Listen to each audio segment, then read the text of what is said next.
Daily Devotion hari ini, Shalom bagi kita semuanya. Dan kita membaca firman Tuhan dalam Kisah Rasul pasal yang ke-8 ayat 26 sampai ayat yang ke-39. Ya, di situ ada sebuah cerita nyata yang seru, cerita nyata yang ajaib yang kita bisa lihat bahwa ketika Tuhan bekerja, Dia bekerja di luar dari rasio manusia. Dia bekerja di luar dari apa yang kita bisa pikirkan. Maka kemudian kita membaca, di situ ada seorang murid Yesus yaitu Filipus yang kemudian dibawa oleh Roh Kudus mendatangi seorang sida-sida dan melayani dia sehingga akhirnya dibaptis. Tentunya kita percaya semua bahwa kita sebagai orang Kristen, orang percaya, kita mempunyai misi yang mulia, yaitu melakukan amanat agung.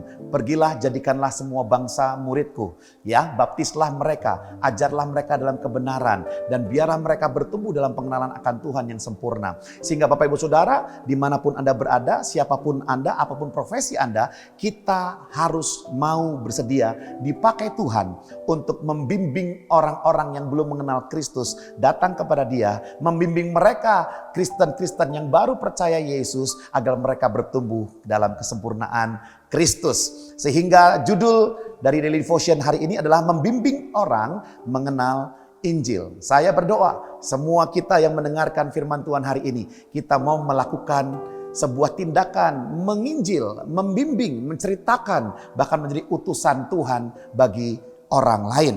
Nah, ayat 35, mari kita baca. Firman Tuhan berkata, "Maka mulailah Filipus berbicara dan bertolak dari nas itu, ia memberitakan Injil Yesus kepadanya." Saat itu ada seseorang yang membaca Injil, membaca sebuah ayat, membaca firman Tuhan, membaca Alkitab, namun tidak paham maksudnya, namun tidak tahu maksudnya. Maka saya berdoa kita semua yang telah mengenal Kristus lebih lama dari orang-orang yang mungkin baru mengenal Kristus, kita membaca Alkitab, kita mempelajari Alkitab, penting untuk kita memahami Alkitab supaya kita bisa mengajarkannya kepada orang lain. Nah, saat itu Filipus mengajarkan firman Tuhan kepada orang yang belum mengerti. Filipus membimbing orang yang belum mengerti itu kepada kebenaran Alkitab. Nah, harus ada seseorang yang diutus Tuhan untuk membimbing seseorang yang belum percaya kepada kabar keselamatan itu. Apakah Anda orangnya? Kita semua orangnya, kita harus mau diutus ya. Nah, perhatikan baik-baik bagaimana kemudian dari kisah ini kita melihat Filipus membimbing sida-sida tersebut. Ada dua hal sederhana yang dilakukan oleh Filipus. Yang pertama, ayat itu dikatakan Filipus berbicara. Jadi seringkali kita berpikir bahwa dengan perbuatan, dengan tindakan kita jadi berkat. Saya setuju. Dengan perilaku yang baik kita jadi berkat. Saya setuju. Namun kebenaran firman Tuhan, kabar keselamatan tidak bisa disampaikan tanpa berbicara, tanpa perkataan.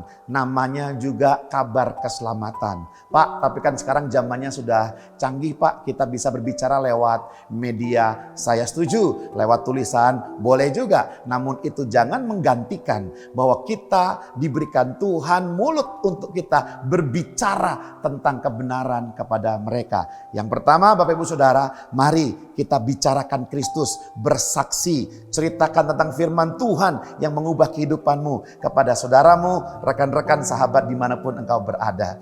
Dan yang kedua, bagaimana Filipus membimbing orang tersebut? Bukan hanya Filipus berbicara, yang kedua, Filipus memberitakan. Jadi bukan hanya dia berbicara sesuatu yang biasa ya, tetapi pembicaraan yang ada sebuah tujuan, yaitu evangelion ya, yaitu penginjilan, memberitakan Injil kepada orang yang belum percaya. Nah, saya berdoa hari ini, mari bersama-sama kita berkata, Tuhan ini aku, pakailah aku untuk menjadi sambungan lidah dari Tuhan, menyampaikan firman Tuhan, berbicara tentang kebenaran dan menginjil kepada mereka yang belum percaya Tuhan. Karena Injil adalah kekuatan Allah yang memerdekakan. Mari kita berdoa.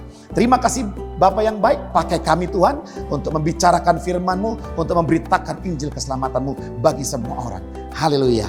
Amin. Tuhan Yesus memberkati.